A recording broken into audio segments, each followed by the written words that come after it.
नमस्कार, India daily live देख रहे हैं आप और मैं हूं आपके साथ Shivam Dubey. India daily live के बेहद खास बुलेटिन उत्तराखंड डेली लाइव में आप सबका बहुत बहुत स्वागत। बुलेटिन की शुरुआत करेंगे बड़ी और अहम खबर के साथ। पहली खबर रुद्रप्रयाग से है, जहां रुद्रप्रयाग में बिना मान्यता स्कूलों पर शिकंजा कसना शुरू हो चुका है।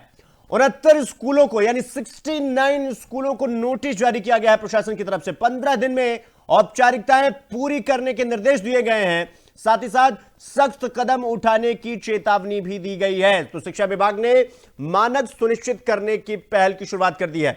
आपको बता दें कि रुद्रप्रयाग में बिना मान्यता के संचालित हो रहे स्कूलों पर शिक्षा विभाग ने सख्ती शुरू कर दी है। विभाग की ओर से ऐसे 69 स्कूलों को नोटिस जारी किया गया है जो बिना तय मानकों और मान्यता के चल रहे थे। शिक्षा विभाग ने इन स्कूलों को 15 दिनों के भीतर सभी जरूरी औपचारिकताएं पूरी करने के निर्देश दिए हैं। विभाग ने साफ कहा है कि तय समय सीमा के अंदर मान्यता संबंधी प्रक्रिया पूरी नहीं करने वाले स्कूलों के खिलाफ सख्त कदम उठाए जाएंगे। शिक्षा विभाग का कहना है कि इस कार्रवाई का मकसद छात्रों को गुणवत्तापूर्ण और सुरक्षित शिक्षा उपलब्ध कराना है, ताकि शिक्षा व्यवस्था में मानकों को सुनिश्चित किया जा सके।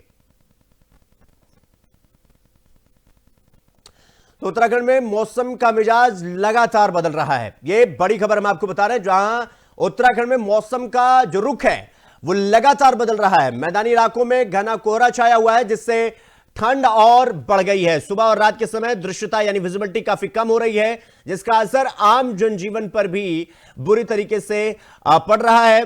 पर्वतीय क्षेत्रों में पाला पड़ने से कड़ाके की ठंड महसूस की जा रही है। लोगों को ठिठुरने का सामना करना पड़ रहा है। मौसम विभाग ने प्रदेश के कई हिस्सों के लिए येलो अलर्ट जारी किया है। मैदानी इलाकों में घना कोहरा और पर्वतीय क्षेत्रों में पाला ठिठुरन का असर दिखाई दे रहा है। विभाग के मुताबिक 6 जनवरी को पहाड़ी क्षेत्रों में बर्फबारी की संभावना जताई गई है, जिससे ठंड और बढ़ सकती है। मौसम विभाग ने लोगों को सतर्क रहने और आवश्यकता पड़ने पर सावधानी बरतने की सलाह दी है। तो मैदानी इलाकों में घना कोहरा छाया हुआ है, यानी कि पर्वतीय क्षेत्रों में जो लगातार ठंड है वो बढ़ती जा रही है और ठिठुरन लोगों को हो रही है। और मौसम विभाग ने येलो अलर्ट जारी कर दिया है, यानी कि अब मौसम को लेकर आपको सजग रहना होगा, समझ के साथ रहना होगा। 6 जनवरी को पहाड़ में और ठंड बढ़ने के आसार और मैदानी इलाकों में घना कोहरा छाया हुआ है, जिसके लिए येलो अलर्ट जारी कर दिया गया है मौसम विभाग की तरफ से। और अगर आप को बहुत जरूरी नहीं है तो फिर घर से न निकलने की सलाह भी मौसम विभाग जो है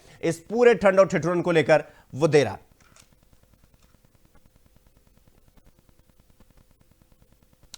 रुक करेंगे अब और एक और बड़ी खबर की ओर। अगली खबर देहरादून से है, जहां हरिद्वार ऋषिकेश को सनातन नगरी घोषित करने की तैयारी की जा रही है। जी हां, 105 गंगा घाटों पर लागू होगा यह नियम और घाटों पर गैर हिंदुओं के प्रवेश पर प्रतिबंध है। धार्मिक मर्यादा और सांस्कृतिक पहचान को मजबूती मिलेगी, इससे यह कहा जा रहा है। आपको बता दें कि हरिद्वार ऋषिकेश को सनातन नगरी घोषित करने की दिशा में तैयारी तेज हो गई है।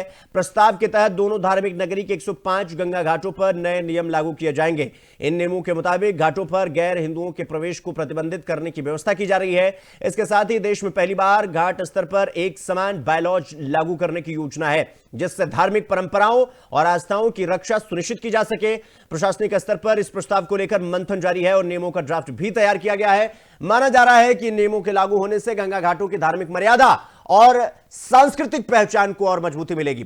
यानी कि 105 गंगा घाटों को एक तरह से बनाया जाएगा और जो गैर हिंदू हैं उनका वहां पर प्रवेश वर्जित कर दिया गया है। इससे यह माना जा रहा है कि धार्मिक मर्यादा और जो सांस्कृतिक पहचान है देवभूमि कहे जाने वाले उत्तराखंड की, वो अपनी एक अलग पहचान बनी रहेगी। और इसी के चलते लगातार 105 गंगा घाटों पर यह नियम लागू किए जाएंगे, यानी घाटों पर गैर हिंदुओं के प्रवेश पर प्रतिबंध लगाया जाएगा और धार्मिक मर्यादा और सांस्कृतिक पहचान के आधार पर यह फैसला लिया गया है।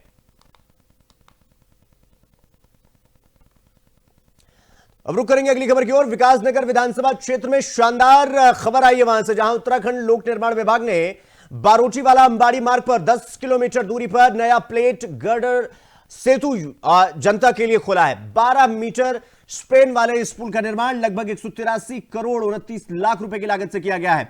लोकार्पण कार्यक्रम के दौरान विधायक मुन्ना सिंह चौहान ने शिलापट का अनावरण कर इसे जनता को समर्पित किया। आपको बता दें कि समर्पित करने के बाद विधायक ने कहा कि इस सेतु से क्षेत्र की कनेक्टिविटी में सुधार होगा और ग्रामीणों की आवाजाही आसान होगी। यह पुल न केवल स्थानीय लोगों के लिए मील का पत्थर साबित होगा बल्कि रोजगार और पर्यटन के क्षेत्र में भी नए अवसर खोलेगा। विधायक ने विधानसभा क्षेत्र के बाकी जो पुल हैं और पुलियों के जल्द ही नवनिर्माण का भी आश्वासन दिया। स्थानीय प्रशासन ने यह बताया कि निर्माण कार्य उच्च गुणवत्ता और समयबद्ध तरीके से पूरा किया गया और इस पुल के संचालन से क्षेत्र में आर्थिक और सामाजिक विकास की नई राह खुलने की पूरी उम्मीद है। एक मेव वाला बन गया, वो भी हैवी लोड कैटेगरी में बना, ये भी हैवी लोड कैटेगरी में 70 टन प्लस की क्षमता वाले पुल बने दोनों। और इसी को ये वहाँ पे एक्सटेंड करते हैं तो शीतला वाला भी इसी का पार्ट एक प्रकार से। अब केवल एक बुलाकी वाला में एक पुलिया उसको, और उसका भी स्टेज 1 की सैंक्शन हो गई है, डीपीआर बन करके जा रही है, तो उसका भी स्टेज 2 की सैंक्शन हो जाएगी तो वो भी उसको भी हम तब्दील कर अब इसमें बड़े पुल में कन्वर्ट करेंगे। इसी प्रकार से बरोटी वाला से जो विकास नगर जाते हैं उस पर भी 2 पॉइंट्स पर हमारे पास है वो बॉक्स टाइप के हैं, वहाँ बड़ा दिक्कत रहती है। एक तरफ से तेज गाड़ी आती है, दूसरी तरफ से निकल नहीं पाती, विशेष रूप से वेदांत के बाद वहाँ काफ़ी एक्सीडेंट भी होते रहते हैं। तो उसकी भी डीपीआर सबमिट हो गई है। स्टेज 1 की सैंक्शन उसकी मैंने पहले करा दी थी, तो स्टेज 2 की सैंक्शन होते ही उसको भी हम कन्वर्ट करेंगे बड़े पुल में। उद्देश्य सुरक्षित यातायात तो है ही, वो तो पहला है, क्योंकि रोजमर्रा लोग आना जाना, सुरक्षित यातायात तो पहला है ही। उसके अलावा थोड़ा सा आर्थिक का भी मेरा हर परियोजना में एक एंगल रहता है, क्योंकि अब बड़े पैमाने पर जो 4 धाम के यात्री हैं, जो यात्रा रूट है, वो अब इधर से एन रूट हो रहे हैं। देहरादून से भी बहुत सारे लोग इधर से होकर के आते हैं और लांगा रोड से होकर के फिर इधर आते हैं। और इसी प्रकार से हरपटपुर में भी आप देखते हैं कि यात्रा सीजन में काफी कुछ एक्टिविटीज होती है। तो अब रुक करेंगे अगली खबर की ओर। अगली खबर देहरादून से है, जहां निजी और व्यावसायिक वाहनों की संख्या लगातार और तेजी से बढ़ रही है, जिससे शहर की यातायात व्यवस्था को नियंत्रित रखना एक बड़ी चुनौती बनता जा रहा है, यानी चैलेंजिंग हो चुका है। वर्ष 2025 में कुल 91,782 नए वाहन पंजीकृत यानी रजिस्ट्रेशन उनका हुआ है, जो पिछले एक दशक का सबसे बड़ा आंकड़ा है। दून आरटीओ के मुताबिक 2016 में जहां करीब 60,000 वाहन पंजीकृत हुए थे, वहीं 2020 में कोरोना काल के दौरान यह संख्या घटकर 47,383 रह गई थी और इसके बाद लगातार बढ़ोतरी दर्ज की गई और 2023 में पहली बार आंकड़ा 80,000 के पार गया। 2025 में 60,043 दुपहिया वाहन और 23,213 निजी कार यानी प्राइवेट कारें रजिस्ट्रेशन हुआ उनका, यानी पंजीकृत हुई। कमर्शियल श्रेणी की बात कर लें तो 2,444 थ्री व्हीलर, 1,638 हल्के मालवाहक और 331 भारी वाहन शामिल है। निजी वाहनों की बढ़ती संख्या को शहर में जाम का मुख्य वजह माना जा रहा है।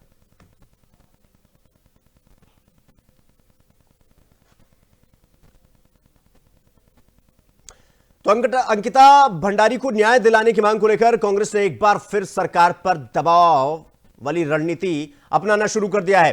दरअसल कांग्रेस के वरिष्ठ नेता और चक्राता विधायक प्रीतम सिंह के नेतृत्व में सेलाकुई में कैंडल मार्च निकाला गया। बड़ी संख्या में कांग्रेस कार्यकर्ता सेलाकुई बाजार में शहीद सत्येंद्र चौक तक हाथों में मोमबत्तियां लेकर पहुंचे और अंकिता को इंसाफ दिलाने की मांग की। कैंडल मार्च के दौरान कांग्रेस ने सरकार पर गंभीर आरोप लगाते हुए मामले की सीबीआई जांच की मांग दोहराई।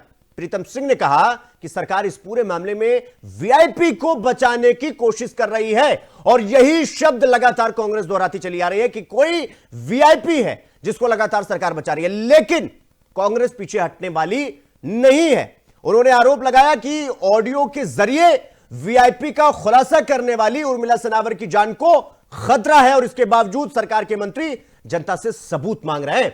कांग्रेस नेताओं ने चेतावनी दी कि जब तक अंकिता को न्याय नहीं मिलता आंदोलन यूं ही लगातार अनवरत चलता रहेगा।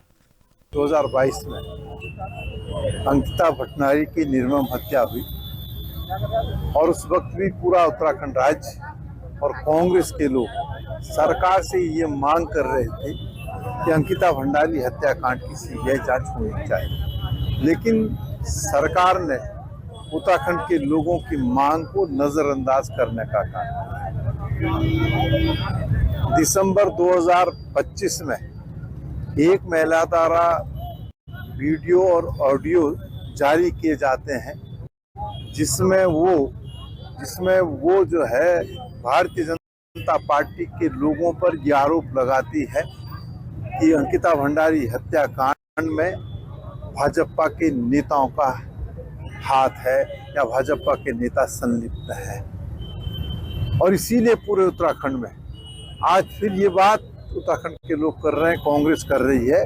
सामाजिक संगठनों ने भी जो है पूरे देहरादून में बहुत बड़ा प्रदर्शन किया है और सब लोगों की ये मांग है कि इसमें सीबीआई की जांच होनी चाहिए।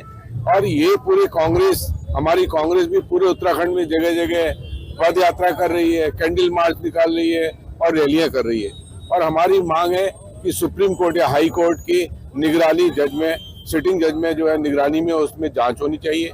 और सीबीआई से जो भी नाम आए हैं या जो ऑडियो या वीडियो क्लिपिंग्स हैं उसमें एफआईआर दर्ज होनी चाहिए। जिन लोगों के नाम लिए गए हैं उनको साक्ष्य जो है उनके खिलाफ है तो उनके खिलाफ कड़ी से कड़ी कार्रवाई होनी चाहिए। और सीबीआई की मांग है हमारी और ये मांग लेनी।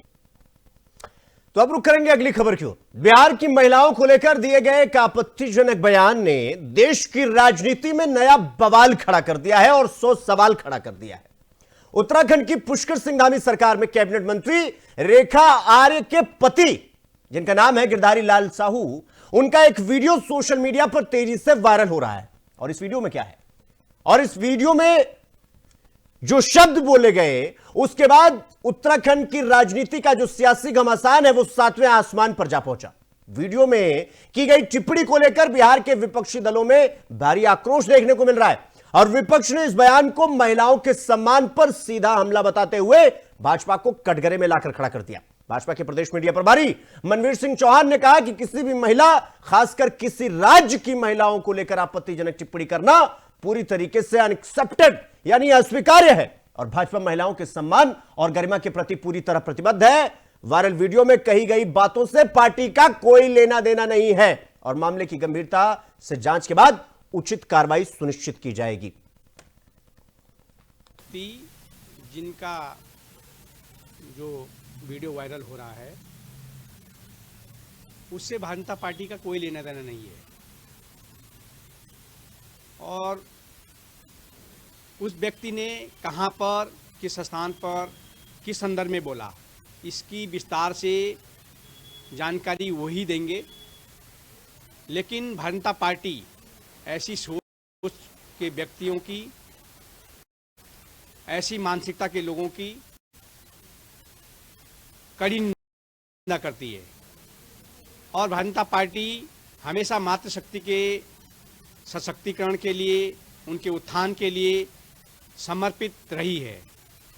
और ऐसे व्यक्ति जो भी ऐसी सोच रखते हैं और ऐसी मानसिकता रखने वालों की हम कड़ी निंदा करते हैं।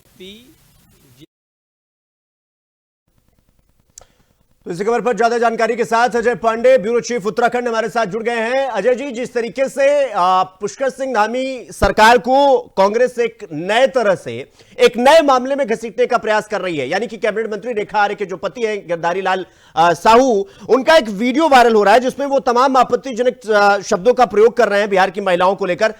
इसको लेकर अब राजनीतिक तनातनी भी देखने को मिल रही है, एक दूसरे पर आरोप प्रत्यारोप, छीटाकशी का भी दौर शुरू हो चुका है। क्या कुछ ये पूरी खबर है, एक तो विस्तार से बताइए, दूसरा कांग्रेस का क्या कुछ कहना है इस पर, यह विस्तार से बताइएगा अजय जी। देखिए शिवम, जो ये मामला है, पहले बीजेपी के जो तमाम नेता डिफेंसिव मोड में नजर आ रहे थे और उनका ये कहना था कि चूंकि रेखा आर्य के पति गिरधारी लाल साहू ने जो चीज कहा था, जो वक्तव्य दिया था, उसके बाद उन्होंने उस पर माफी मांग ली। अब बीजेपी के नेता ही अब इस बात को लेकर के भी कह रहे हैं कि अपने स्तर से जांच हो रही है और जांच करने के बाद उनके ऊपर कार्रवाई भी की जाएगी प्रदेश संगठन की ओर से।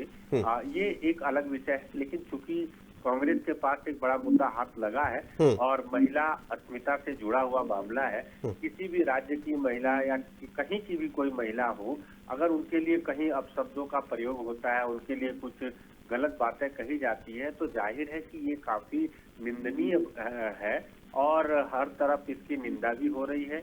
अब कांग्रेस के जो नेता है वो लगातार विरोध प्रदर्शन कर रहे हैं और उनका ये कहना है कि एक जिम्मेदार व्यक्ति के तरफ से इस तरह का वक्तव्य नहीं आना चाहिए था, क्योंकि गिरधारी लाल साहू जो है प्रदेश की कैबिनेट मंत्री रेखा आर्य के पति है, और उन्होंने अगर इस तरह का नहीं तो अजय पांडे जी, ये जो कांग्रेस सवाल उठा रही है कि भाई अगर महिलाओं को लेकर इस तरीके से आपके नेता आपत्तिजनक टिप्पणी करेंगे तो फिर जो आप कहते हैं कि बेटी बचाओ बेटी पढ़ाओ, अगर आप इसको मानते हैं तो फिर इस पर कार्रवाई होनी चाहिए। इस पर किंतु परंतु क्या मतलब, मीठा मीठा गप गप कड़वा कड़वा थू तू।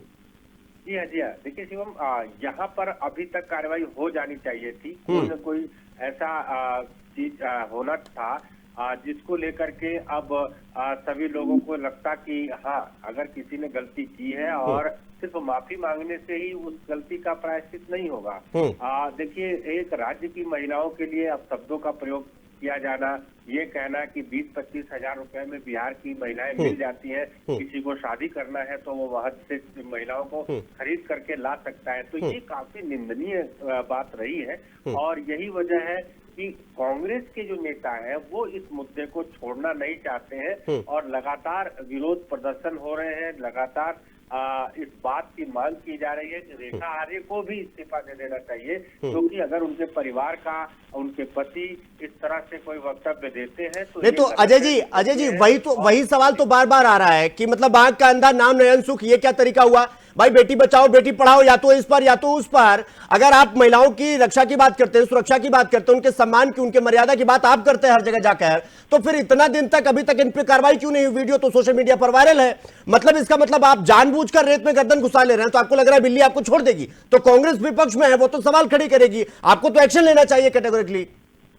जी हाँ देखिए, जब बहुत सारे ऐसे विषय होते हैं जिनको स्वतः संज्ञान लिया जाता है, और बिहार महिला आयोग ने इसको स्वतः संज्ञान लिया है और उन्होंने मुख्यमंत्री से सवाल किया है और वो कहा है कि कार्रवाई करके उनको सूचित किया जाए। लेकिन उत्तराखंड महिला आयोग ने इस विषय में कुछ नहीं कहा है। ये बड़ा सवाल है, क्योंकि महिला अस्मिता से जुड़ा कोई भी मामला हो तो महिला आयोग को स्वतः संज्ञान लेना चाहिए, इस पर सवाल उठाना चाहिए। ये बड़ा अजीब सा यहाँ पर प्रश्न लग रहा है, दिख रहा है। और इसके साथ साथ जो पार्टी स्तर से कार्रवाई होनी चाहिए उसमें भी अभी तक कोई कार्रवाई नहीं हुई है। तो ये भी एक बड़ा सवाल है कि आखिर एक प्रभावशाली व्यक्ति के परिवार का कोई सदस्य अगर कुछ ऐसी घटना को अंजाम देता है, ऐसी चीजें कहता है, किसी की अस्मिता के साथ खिलवाड़ करता है, तो उसके ऊपर कोई कार्रवाई नहीं होगी। अगर इस बात से तो यही लग रहा है। अगर कोई सामान्य व्यक्ति अगर कोई घटना करता है, कोई वक्तव्य देता है, तो उसके ऊपर त्वरित कार्रवाई हो जाती है।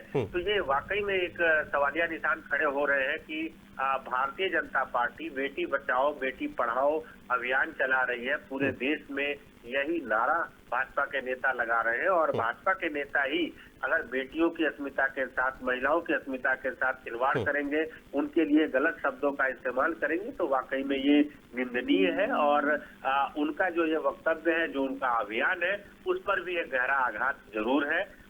लेकिन ये खाली उत्तराखंड के एक नेता के बयान से ही नहीं इसको आंका जाना चाहिए। जितने भी अन्य लोग हैं, जितने भी अन्य लोग इस तरह, ठीक है अजय जी वो है ना कि मतलब अगर अपना घर शीशे का हो तो दूसरे के घर पर पत्थर नहीं मारते हैं। फिलहाल वही काम इस वक्त भारतीय जनता पार्टी कर रही है, और कांग्रेस क्यों ना सवाल उठाए? वो भाई विपक्षी दल है, वो तो सवाल उठाएगी। फिलहाल अजय जी बहुत बहुत धन्यवाद आपका हमसे जुड़ने के लिए और इस खबर पर पूरी जानकारी हमारे साथ साझा करने के लिए। तो ये पूरे राज्य की विडंबना है कि अगर मंत्री के पति हैं या बेटे हैं तो फिर कोई कार्रवाई नहीं होगी, और अगर होगी भी तो सेलेक्टिव, और इसके बाद जब मामला विपक्ष पे हो तो collective decision, otherwise selective decision. ये इस देश की विडंबना है। ये उत्तराखंड जो देवभूमि कहा जाता है उसके लिए विडंबना है और कुछ नहीं। फिलहाल रुक करेंगे अगली खबर की ओर। अगली खबर हरिद्वार से, जहां प्राइवेट अस्पताल संचालकों और डॉक्टरों ने सुरक्षित वातावरण में काम करने के लिए डॉक्टर एंड हॉस्पिटल एसोसिएशन का गठन किया है।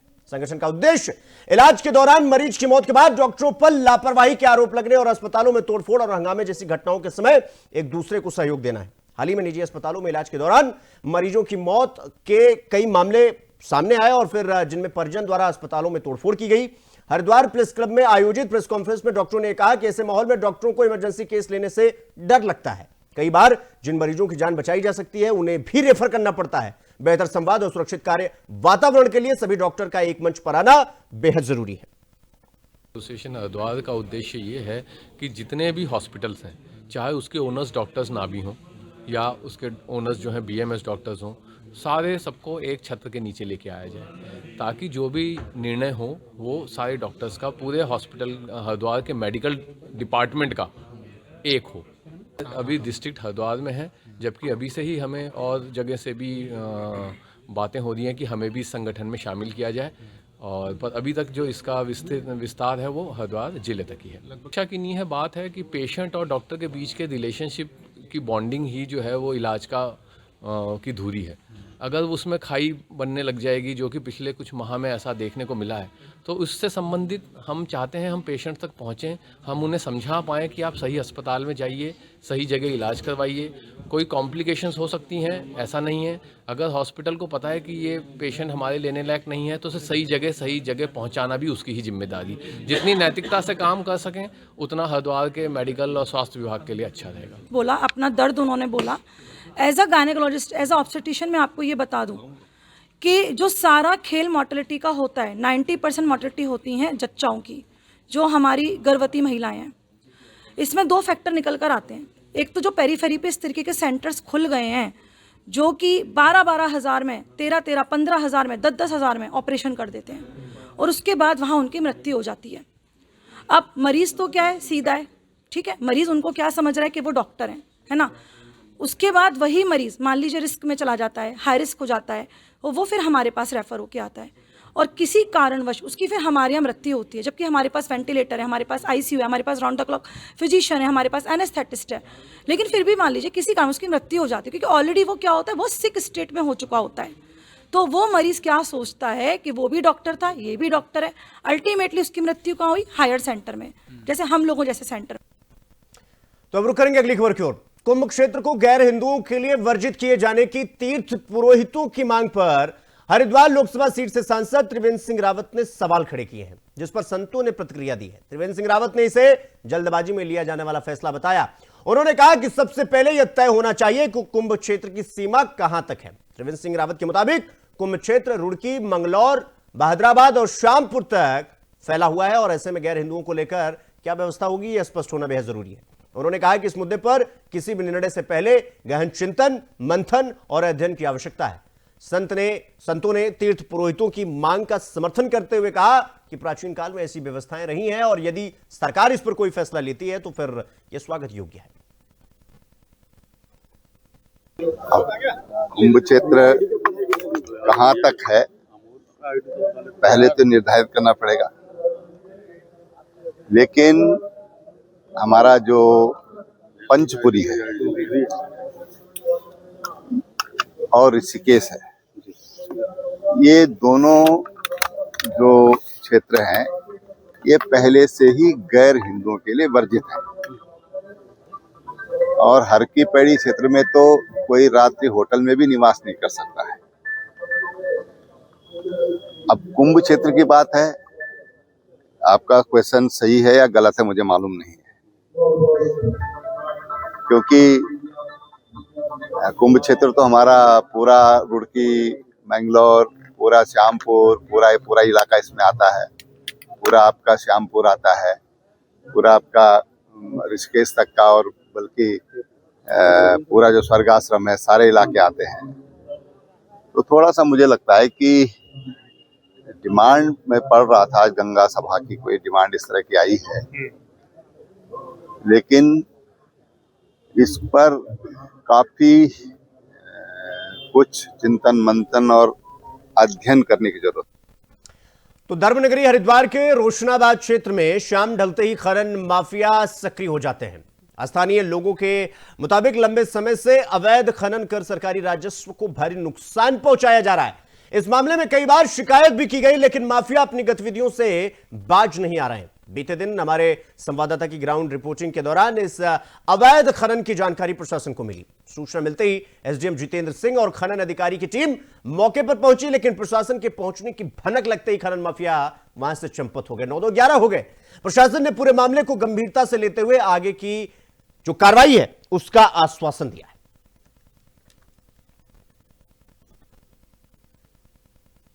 तो रोशनाबाद में अवैध खनन का पूरा खुला खेल चल रहा है। मतलब यह कह सकते हैं कि जिस तरीके से अवैध खनन हो रहा है और उस पर प्रशासन के नाक के नीचे हो रहा है, यानी कि सबसे ज्यादा अंधेरा दिए तले होता है। और यह बात 100% सही दिखाई दे रही है, क्योंकि रोशनाबाद में अवैध खनन का जो खेल चल रहा है वो छुपा नहीं है, लेकिन प्रशासन को इस बात की भनक बिल्कुल नहीं लग पा रही है कि उनके नाक के नीचे, उनके दिए तले अंधेरा आखिर आ कहां से रहा है और कितनी देर से वो अंधेरा है।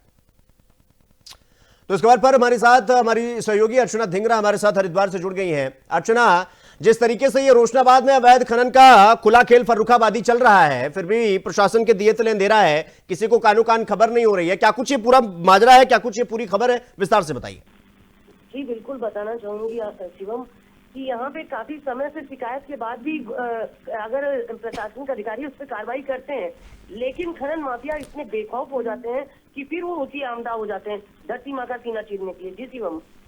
अच्छा, अगर माफिया उसको कानून का डर नहीं है, भय नहीं है, इसका मतलब है कि प्रत्यक्ष नहीं बट परोक्ष रूप से वो प्रशासन को भी जान रहा है, समझ रहा है और इसीलिए वो इस तरह की हरकतें कर रहा है। मतलब जब इस मामले की जानकारी पुलिस को मिली, प्रशासन वहां पर पहुंची और वहां से वो 9-11 हो गए, इसका मतलब है कि कहीं ना कहीं प्रत्यक्ष नहीं बट परोक्ष रूप से कहीं ना कहीं उसको सब पता है कि कहां कैसा खेल चल रहा है। अर्चना जी बिल्कुल शिवम, आपको बताना चाहूंगी कि जब ग्राउंड पे रिपोर्टिंग करने के लिए हम गए, वहां पर हमने तुरंत सूचना दी एसडीएम को। एसडीएम मौके पर पहुंचे, जितेंद्र सिंह मौके पर पहुंचे, खनन अधिकारी कादिम खान की टीम भी वहां मौके पर पहुंची। लेकिन कैसे उनको पता खनन माफियाओं को कि यहाँ पर प्रशासनिक टीम पहुंच रही है, और गाड़ी फंस गई गड्ढे में फंसने के कारण वहां से फरार हो चुके थे। नहीं तो अर्चना, इस पूरी खबर को देखने के बाद, अर्चना इस पूरी खबर को देखने के बाद और प्रशासन की इस कार्रवाई को देखने के बाद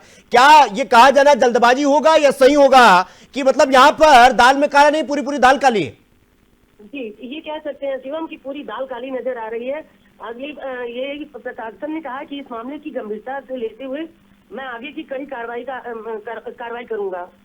ठीक है अर्चना, बहुत बहुत धन्यवाद आपका हमसे जुड़ने के लिए और इस खबर पर जानकारी हमारे साथ साझा करने के लिए। तो अवैध खनन का पूरा खुला खेल फर्रुखाबादी चल रहा है, मतलब खुल्लम खुल्ला चल रहा है। प्रशासन पहुंचता है और उससे पहले वहां से माफिया 9-2-11 हो जाते हैं। मतलब सवाल यक्ष प्रश्न बनकर खड़ा हो जाता है कि अगर सब कुछ ठीक है तो फिर ये खुला सब कुछ कैसा चल रहा है और प्रशासन के नाक के नीचे चल रहा है। फिलहाल बुलेटिन में इतना ही, लेकिन देश और दुनिया की तमाम बड़ी खबरों को देखने के लिए देखते रहिए इंडिया डेली लाइव और मुझे दीजिए इजाजत। नमस्कार।